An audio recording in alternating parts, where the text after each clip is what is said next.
Thank you for joining us for the April Blueprint for Business Success webinar, Cybersecurity, Reduce Your Risk by Having a Plan.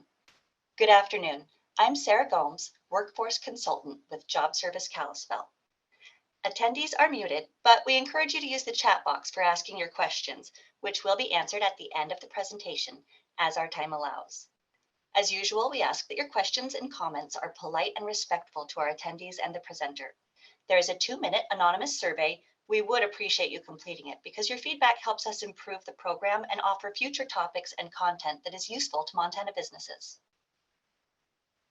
And today we have the privilege of hearing from Shawn with Weisz Consulting. As the founder and chief consultant at Weisz Consulting, this IT services organization was built with one primary goal in mind: enabling your business to succeed with information technology, not in spite of it. Shawn has nearly 20 years of experience in many facets of information technology, including servers, storage, networking, and cybersecurity. With a decade of experience in the healthcare realm, Weisz Consulting has extensive knowledge in what it takes to protect both the data that is important to your business and the data privacy of your customers. Please welcome Shawn Weisz. Hi, everybody. Thank you for that warm welcome. Today we get to talk about something that I hope is on a lot of people's minds because it's critically important to a lot of us right now. That is cybersecurity. Goal today is reduce your risk by having a plan. So some statistics that have been put together by the National Cybersecurity Alliance paint a rather disturbing portrait of how small businesses really are vulnerable to cybersecurity and potential threats. Almost 50% of small businesses have experienced some sort of cyber attack. That could be things that you don't even necessarily know happened, a denial of service, phishing attacks, some of these things, all the way to more than 70% of attacks target small businesses right now. So our cyber criminals out there are really trying to focus on small businesses, even though a lot of us small businesses think, oh, I can't be a victim, I'm not even a target. So it's a great discussion to have. So I hope you guys are all looking forward to this. There's many types of cyber attacks. They start with phishing. That's what most of us have probably experienced in some way, shape, or form. That's getting an email that's trying to get some credentials or get you to click on a link or install some software. Distributed denial of service attacks, where they're trying to take a public-facing website of yours down. Drive-by attacks, where they might try to get you to install something on your computer by leaving a USB stick or trying to hop on your wireless network at the office by driving by and seeing what's on the network.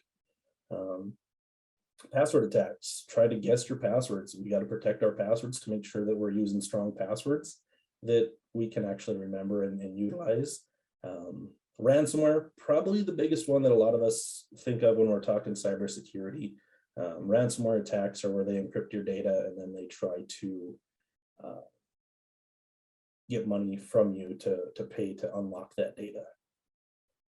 I'm going to watch a short video here that's going to kind of talk about an intro to how some of this can be done and how almost shows in a way how easy it can be for some of the threat actors out there to access our data. So I invited a few of the world's best hackers to try to hack me and show me where my vulnerabilities are. And now I'm going to meet them in Las Vegas for DEF CON, the biggest hacker convention of the year. They're going to hack me using social engineering, which is essentially hacking without any code. They just use a phone and an internet connection.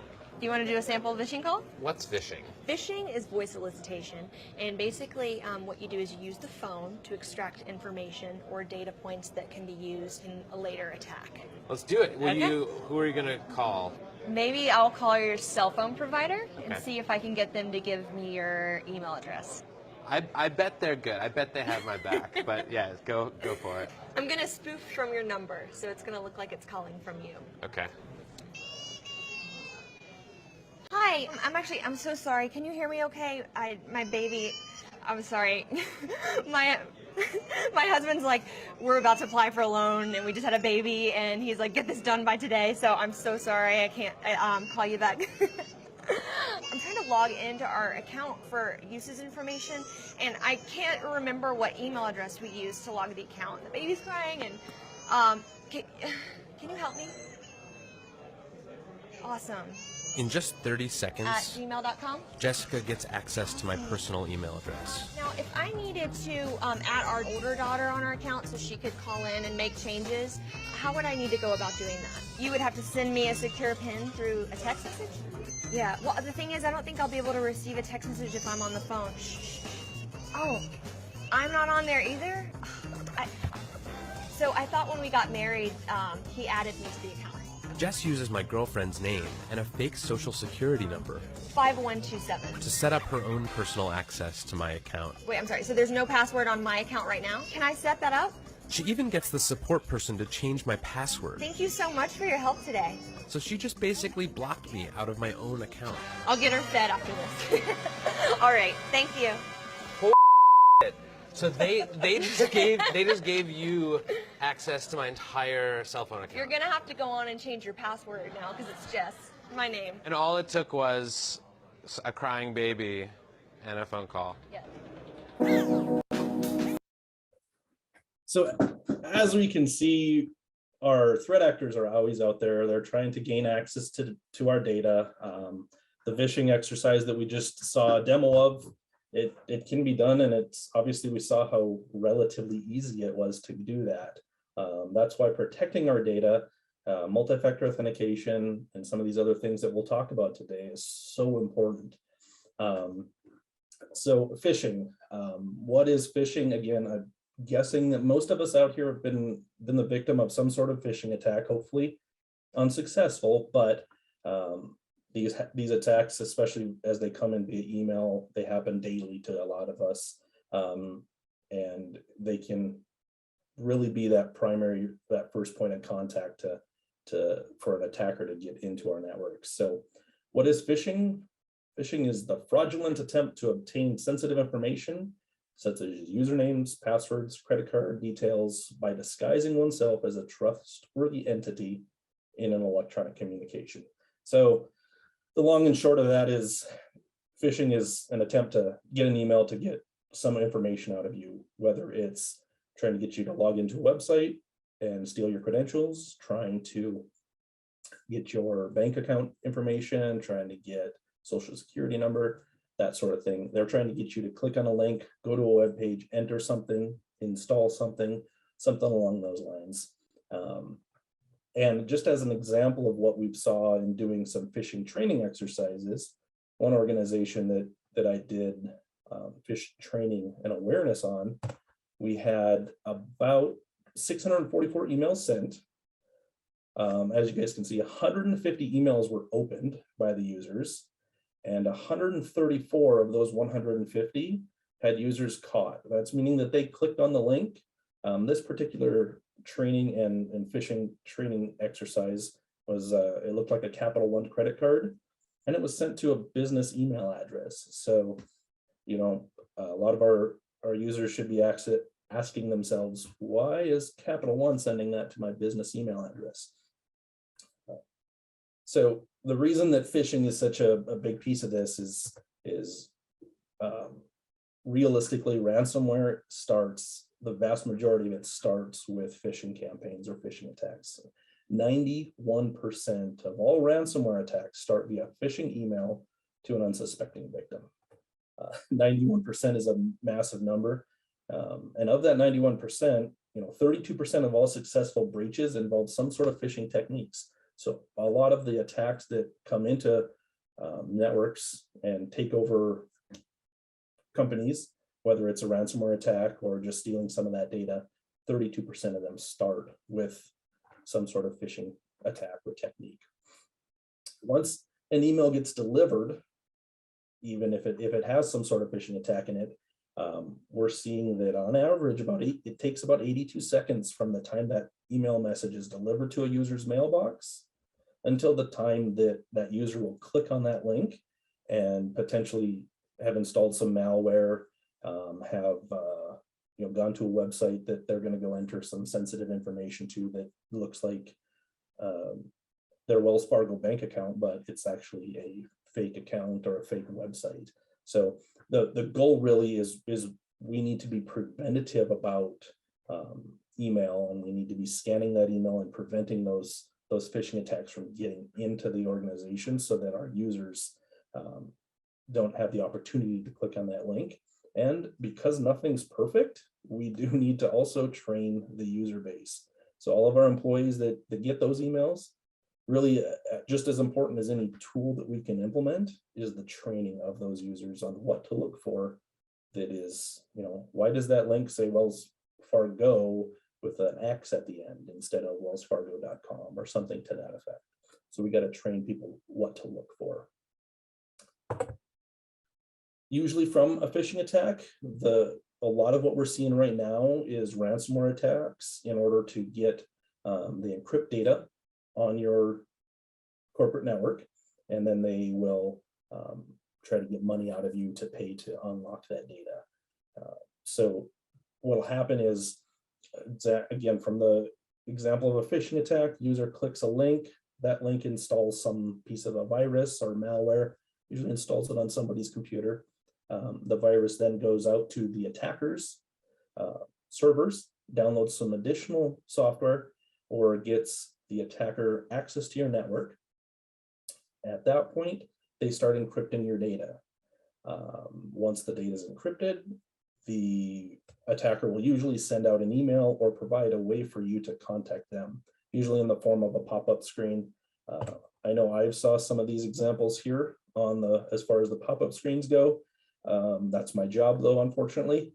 And I hope nobody here has had the unfortunate experience to see these messages and say, oh, now what do I do? Oh, I got to contact these guys to pay them 10 Bitcoins in order to unlock my data. And that's $500,000 or something to that.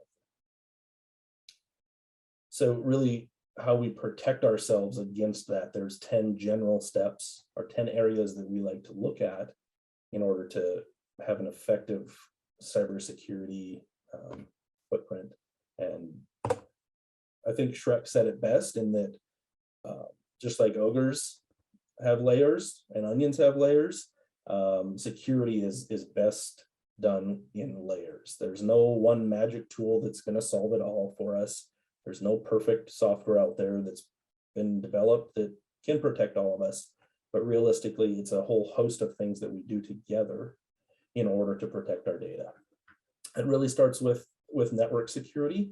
That's where firewalls come into place. That's where they protect the perimeter. That's kind of that big outside fence.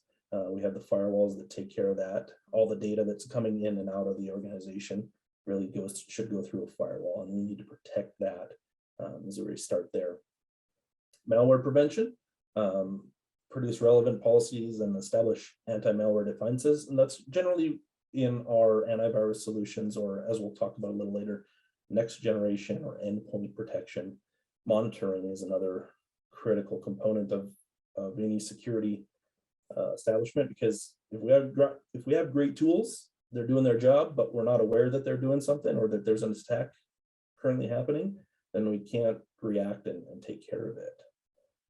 Incident management is a huge part of that too. Do you have, how would you respond as your business if you found out that you were under some sort of cyber attack?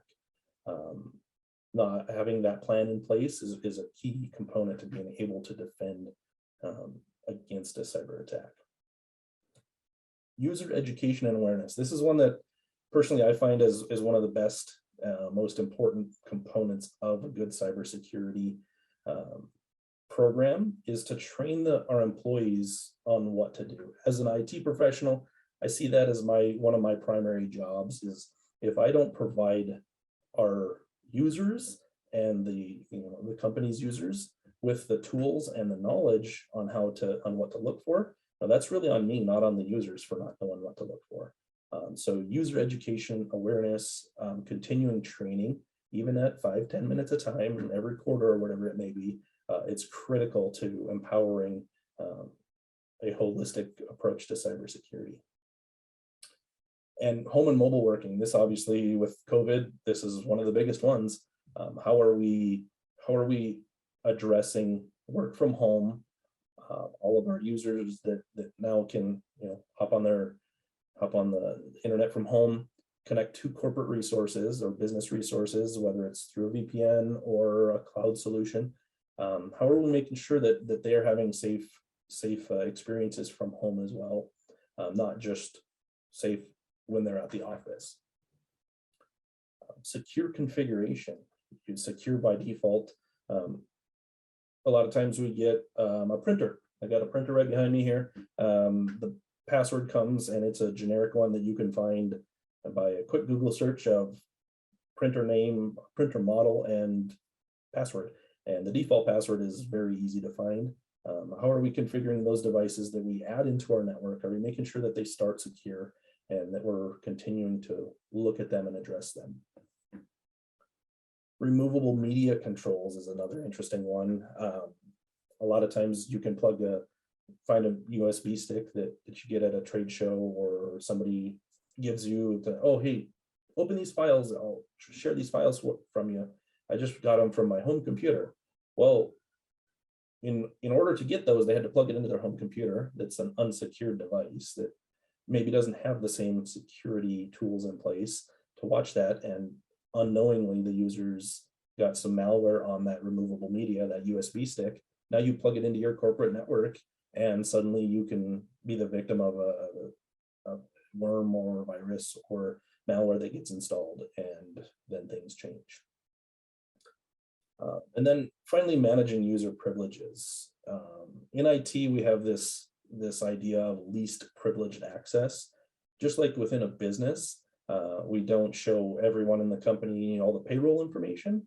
We really need to take that to heart in IT as well, and have only provide people access to the tools, data, and servers, storage, networking, those sorts of things that they need access to in order to do their job.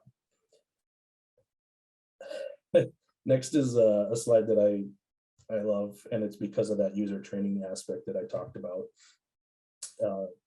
Data security, we have all these fancy things on the left, and in this corner we have firewalls, encryption, antivirus software, and in this corner we have Dave. Dave's our user. Dave is going to click on something that chances are, but again, that's where every company has a Dave. We need to really be training and empowering the users in order to know what to look for and know how to help protect the network and the business.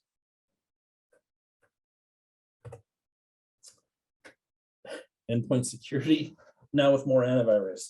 I don't know if anyone's heard of the term endpoint security, but it's the new buzzword that's going around that talks about, that's realistically it's antivirus in its current form. Traditional antivirus is no longer just reading a file and knowing that file's bad.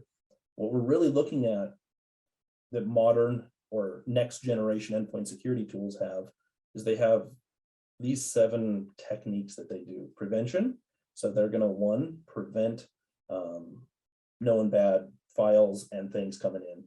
Exploit protection, when there's a piece of software, whether it's the operating system or Google Chrome or something like that, that has a known exploit, our next generation antivirus solutions, they should be watching for those known exploits and trying to prevent those. Same thing with malware. They are constantly looking for malware, how it behaves, because a piece of malware would actually behave with a computer generally different than, say, the actual user would. So if you're, how a user would open up a browser and type in a website, go to a website and download something, that actually looks different when an employee or a person is doing that behavior versus how a program or malware would do that in the background.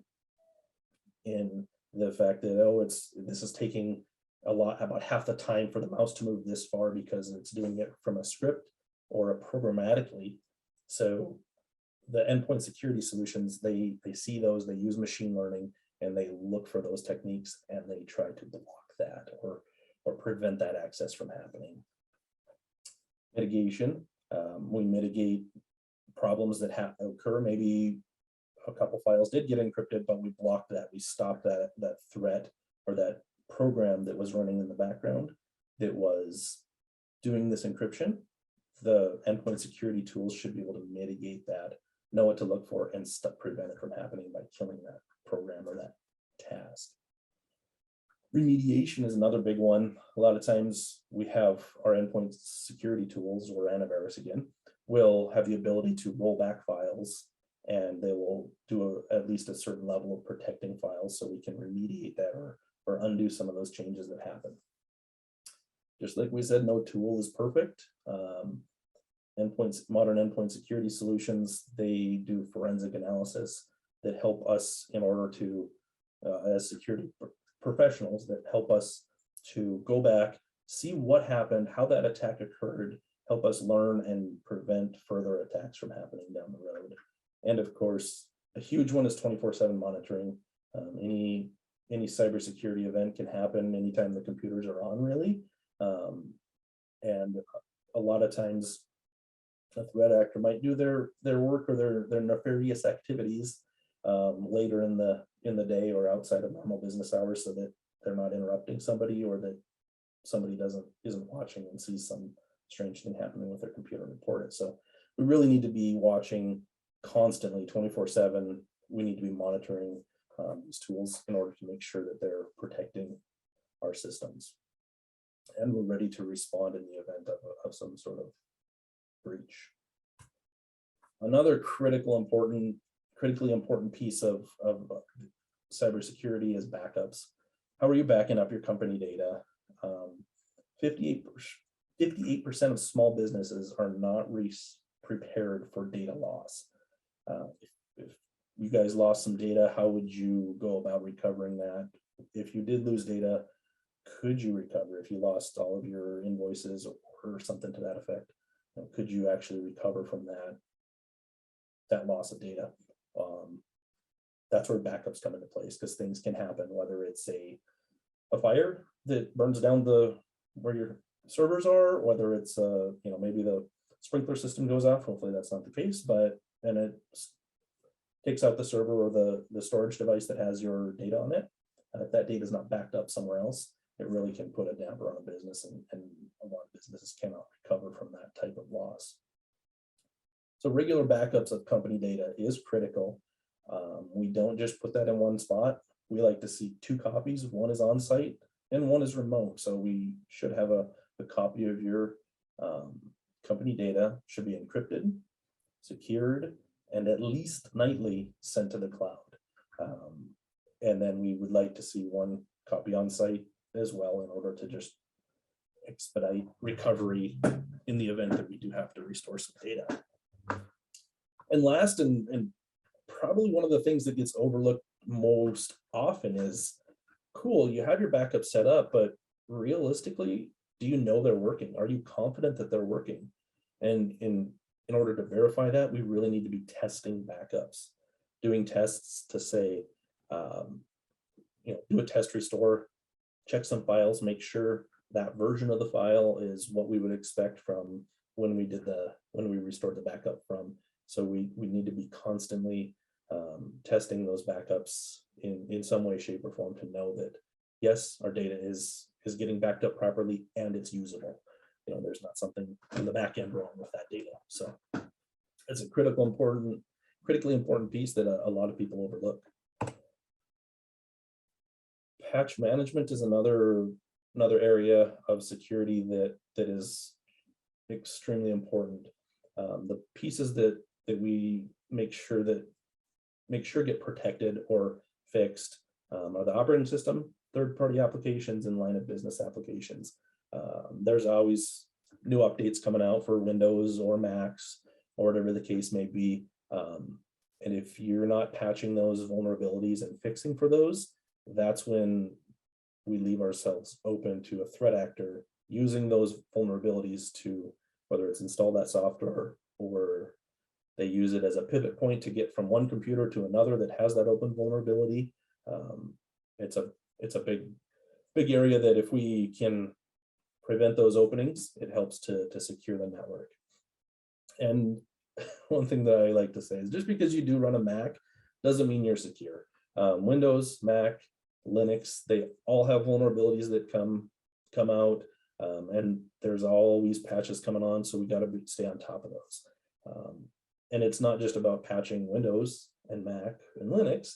There's third-party applications like Google Chrome, Adobe Reader. When you open, you get an email, and let's say you have an Adobe attachment, there are exploits that look for vulnerabilities within Adobe Reader that say, okay, I just got access to this computer, and now they're exploiting that vulnerability. So we really need to be looking at the entire suite and the umbrella of all the software that's on a computer, taking care of those patches of that third-party software as well. Web filtering is an interesting subject. I've been around this one for a long time, and a lot of people think, oh, I don't want to turn on web filtering because then I'm spying on what my employees are doing. Realistically, it's not about spying. It's about preventing our users from accidentally or incidentally going to a website that maybe has some bad code that's running on it. Maybe it's a new website that was created for a cyber attack. And if we say, hey, we don't go to newly registered domains, www.thisisanewwebsite.com, because it was just registered in the last 24 hours and one of our users clicks on it, well, let's prevent that from happening because that's suspicious activity. So really, web filtering is about protecting your organization from data loss, and again, putting a component of this in place to make sure that we're protecting our users from accidentally clicking on something or intentionally going to a website that's compromised that the security world is aware of, and we're actively blocking it.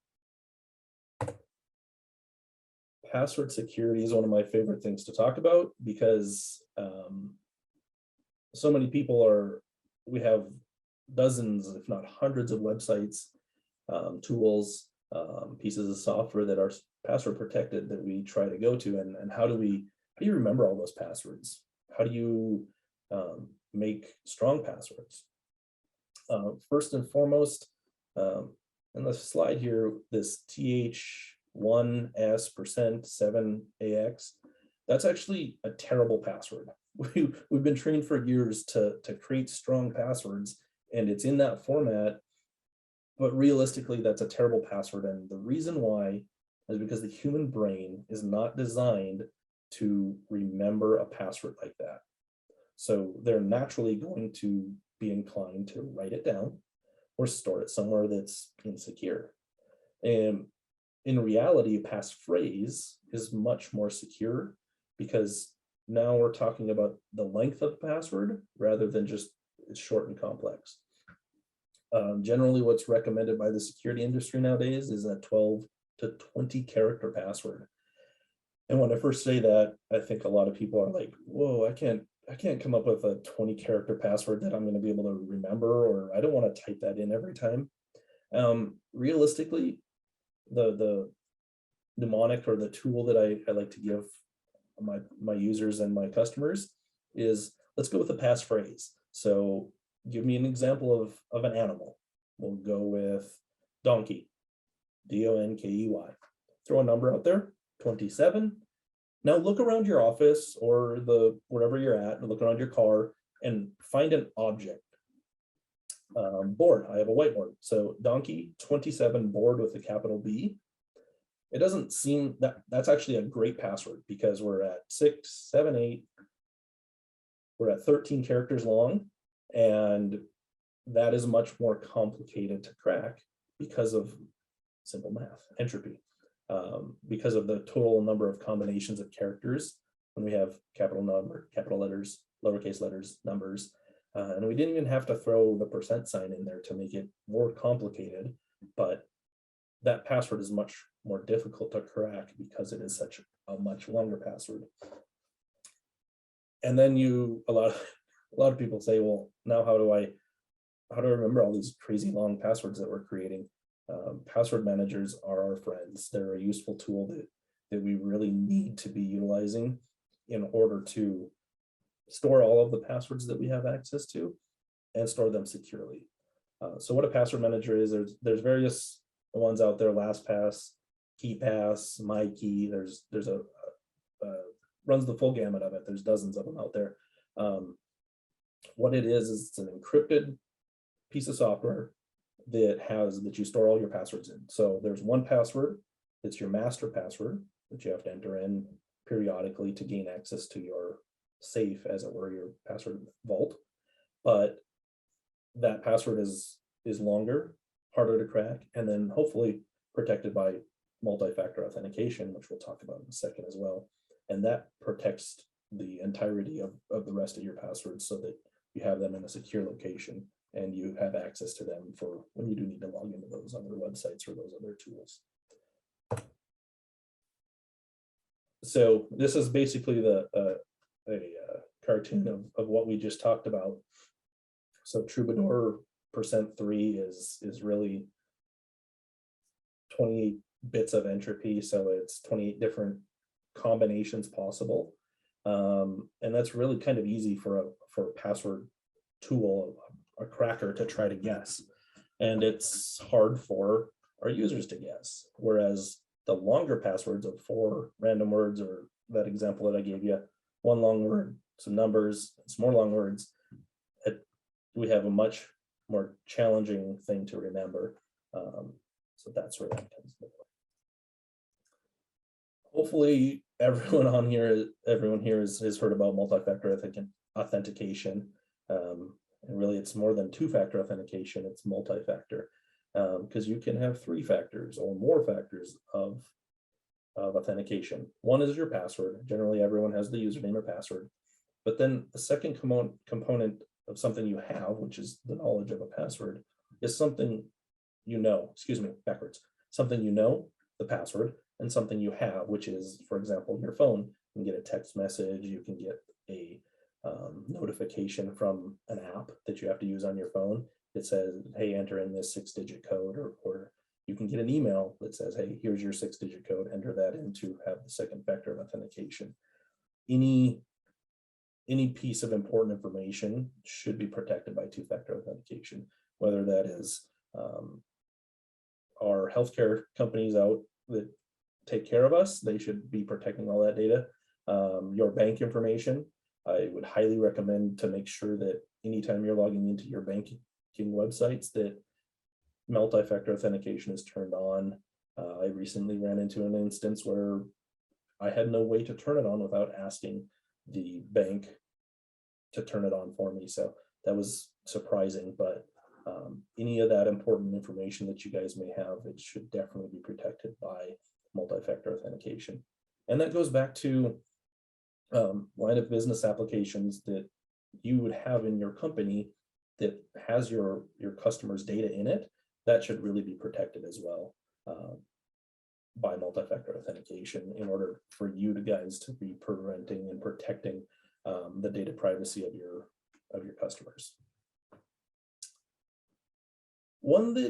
This is one that I added to the slide deck to discuss zero trust networking. It's not something that a lot of people I think have heard of, but it's really a path forward for cybersecurity. So the idea is never trust, always verify. So just because we have a computer that's plugged into the network, or I gave employee X a computer, we don't implicitly say, oh, that computer is obviously good. Not necessarily. We're having a change in thinking in the security industry that we're never going to trust anything, and we're continuously going to verify that by checking that the computer has antivirus software on it, that it has that it's on the right time, that it's in the right physical location, that hey, this computer has an IP address that we know is located in the United States, and that sort of thing. So the parameters that are generally looked for zero trust networking is the device that we would use. Is it a Dell, or is it an HP, or is it a Lenovo, or an iPad? Okay, that's one step. The location, again, where is it trying to do this login activity from? Where is it trying to access company resources from? Timestamp, recent activity, things that have been happening on that computer. Does that coincide with our normal user behavior? And so what really we have to do is we have to identify all the assets that are part of our organization. We verify the devices and the users that are using those. We would map out workflows on, hey, this is normally Susan would be going to the HR share on the network and accessing this data this way.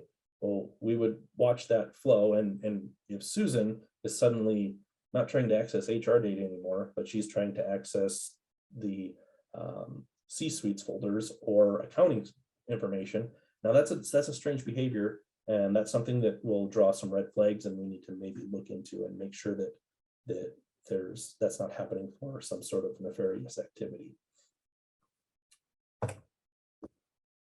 Cybersecurity insurance. We never want to think that we will be the victim of a cyber attack, but I've had a couple instances in my career where the company that I previously had worked at, or a couple companies ago, we were the victim of a cybersecurity breach. It was contained, but it happened. And in order to help with that, help recover from that, help to protect us from that, cybersecurity insurance exists. It's insurance that will help in the event of a cybersecurity breach. A lot of times what that looks like is they will help with an incident response team, or they could help with trying to obtain the encryption keys to unlock a ransomware computer or a ransomware set of data so that we could recover that. And the incident response teams are a huge part of that. I recently, in the past couple of years, helped a company that did experience a ransomware attack. They had 3 of their servers were encrypted. That included their accounting server and their backups. So working in concert with the incident response team, they actually started to negotiate with the cyber criminals that encrypted the company's data. And it was through that process, using the cybersecurity insurance so that you had that ability to recover financially and recover the data. It was through that process that the incident response team, they negotiated with the cyber criminals. With the purchase did occur of buying the encryption keys, and the company got back access to their data. It's a very rare occurrence, but having that cybersecurity insurance in place was a huge part of recovering the organization and making it so they were able to continue to do business. Another piece of the cybersecurity puzzle that's changing quickly, the Internet of Things, or the age of our weaponized refrigerators. It's not just for refrigerators, it's other things that we are putting in a corporate or business network that aren't really designed for that. They're not secure by default, or they're not able to really secure them. They're more consumer-based devices. The 2 that come to mind that a lot of people don't even think of, if you're an organization that provides some sort of exercise room, suddenly we were seeing Peloton bikes in the office. And how do you secure a Peloton bike? It's an item that's on the network, but it doesn't have any business need to be on the network. So we need to make sure that we're trying to segment that, keep it off the main network, and securing it, because most of these Internet of Things devices, again, refrigerators, Pelotons, Sonos equipment, it's not designed with security in mind. It's designed with ease of use in mind. So they become threats to the network, and they become points where a threat actor could come in and potentially take over that device and have their foothold in the network. Another big one is our security cameras.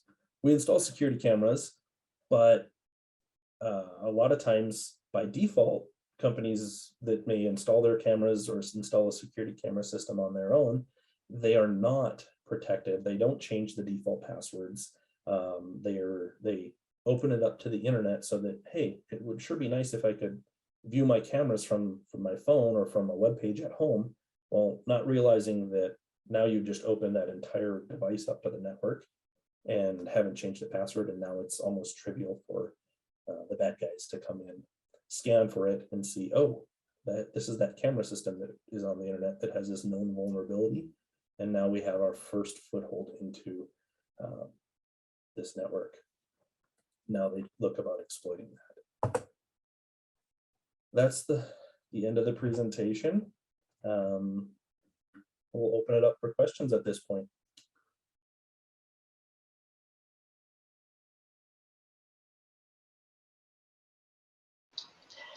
Thank you so much. That was a wonderful presentation, Shawn. I really liked your real world examples that you shared. So we do have quite a few questions to throw at you. We'll try not to go too much machine gun style, but it's a very interesting topic. First of all, how important is physical security in the risk analysis plan?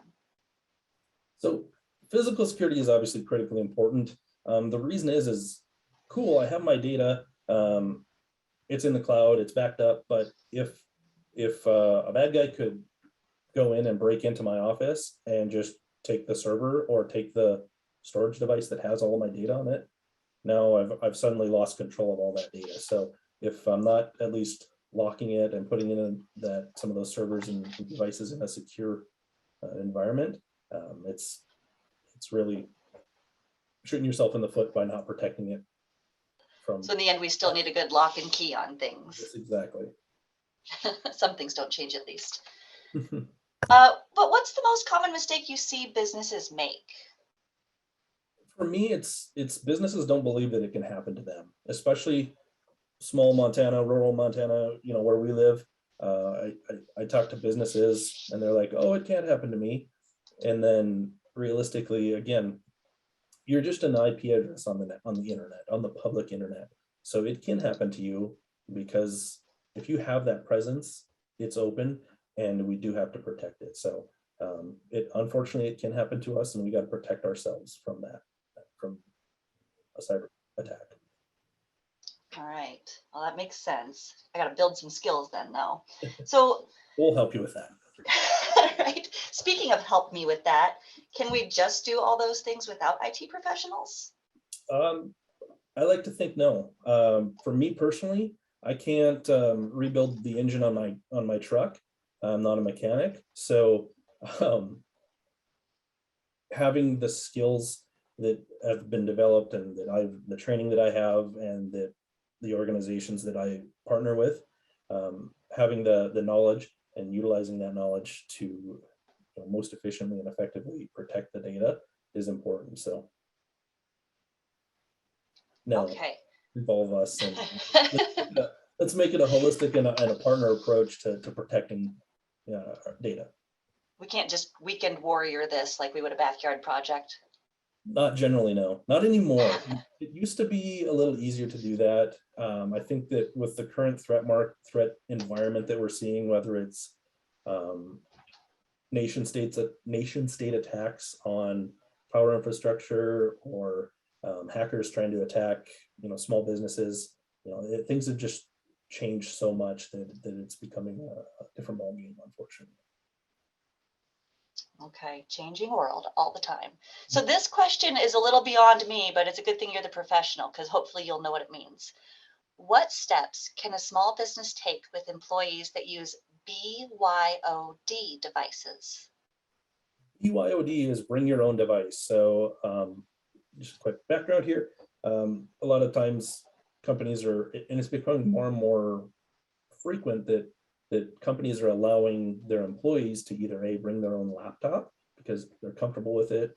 Employee doesn't want to use two laptops, bring their own iPad and use that for company access and stuff like that. So with the bring your own device realm, that's really that's where the approach to that zero trust networking is starting to become more and more important. We have to assume that we're kind of going to a new world where we're assuming that devices can't be trusted. So we have to trust, but don't trust, but verify constantly. So that BYOD device, well, how are we protecting it? Maybe we put our endpoint security tools on there. With the zero trust, we're going to say, okay, this device, if we're not going to let it come on the network if it hasn't been patched, if it hasn't had its Windows updates, or the Mac version's too old or something to that effect. And we're not going to let it come on the network until those things have been done. And then additionally to that, a big piece that is critically important is that BYOD device. Let's say it's an iPad, for example, or Bob's home computer. It may have corporate data on it. Are we encrypting that device? Are we making sure that it stays encrypted? And how are we making sure that it stays encrypted?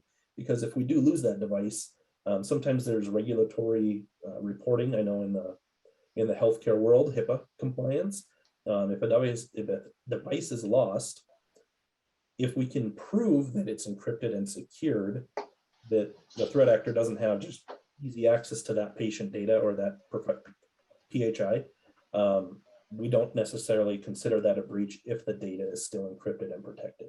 So zero trust, usually putting on some pieces of software on that device and then encrypting it, or some of the simple tasks that can be done and should be done. Okay. You make it sound so easy. All right, let's see another one.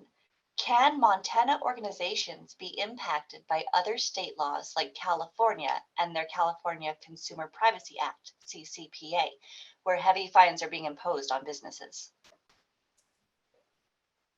That's almost more of a legal question, I think, in some ways. So if you are using, or if you're selling to California companies or individuals, as it were, and it depends on the law. So without speaking directly to the California law, I'm going to speak to GDPR, I believe it was, which is a European Union data privacy program that was put into place that has some real teeth to it as far as consequences of not protecting European Union residents' data.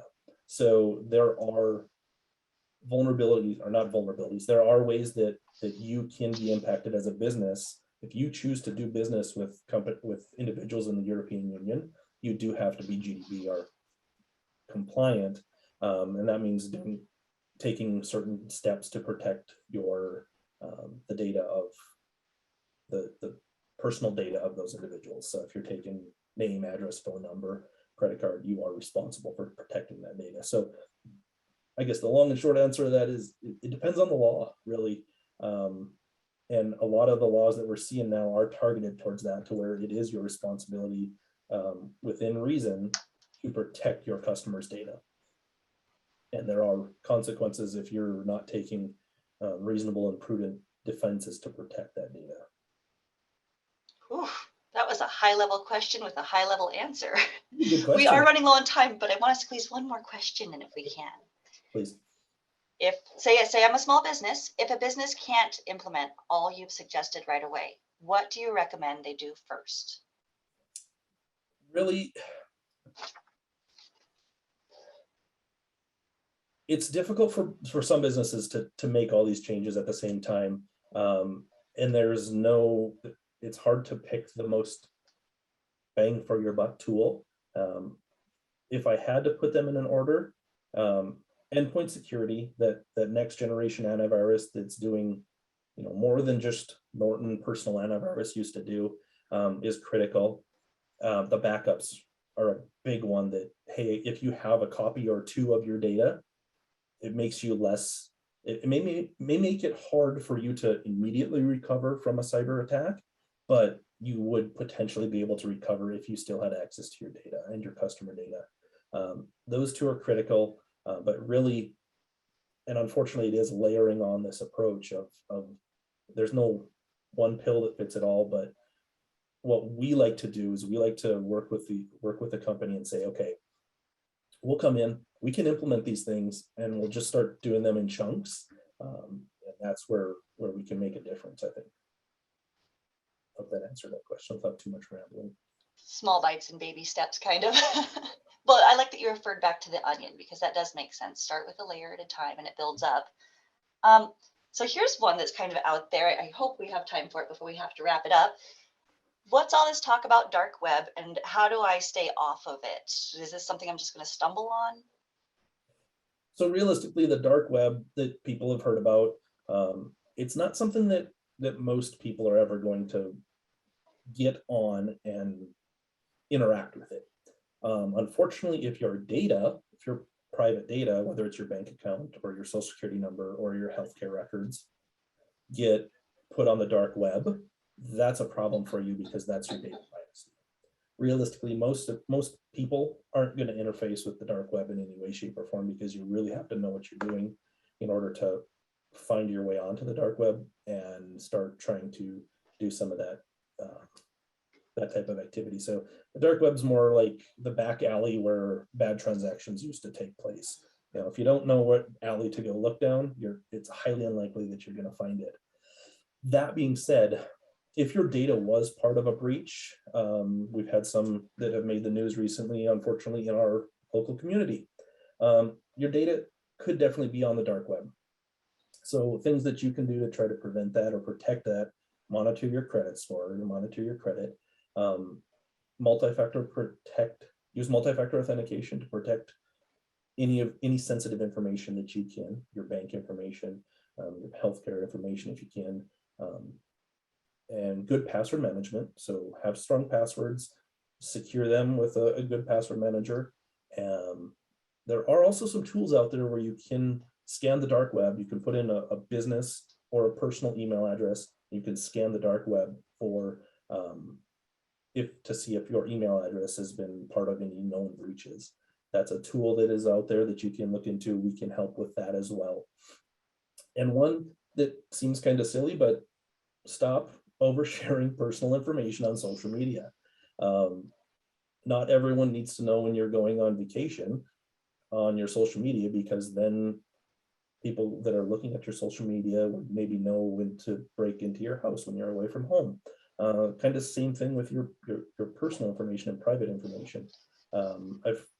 We've probably all saw on whether it's Facebook or Instagram or whatever social media tool you're on, people take a picture of their credit card. Oh, I got my new credit card, and it has all their credit card information on it, date of expiration and the security code and the full card number. So suddenly that is breached and it's I'm sorry, I don't mean to laugh at that one, but wow, that one makes me feel good about myself because somehow I think I at least wouldn't do that. A lot of people wouldn't. Unfortunately, some do. Hopefully, they're the exception rather than the rule. It takes all kinds. It does. All right. Well, wow. First of all, Shawn, this was a highly informative presentation, and we definitely had some great questions. Unfortunately, this is all the time we have for today, but we just want to give a huge thank you to Shawn Weisz for gifting his time today and sharing his expertise on cybersecurity. I do have a few updates to share. Then we'll leave Shawn's contact information up for you on the last slide. Looking ahead, the May 24th blueprint will focus on independent contractors of Montana. Learn the requirements of being an independent contractor and tips for hiring an independent contractor. Thank you in advance for completing the survey when you leave the seminar today. Your feedback helps us improve the program and provide meaningful topics and content. So please be honest and let us know what you thought. And thank you for attending. Please join us again next month.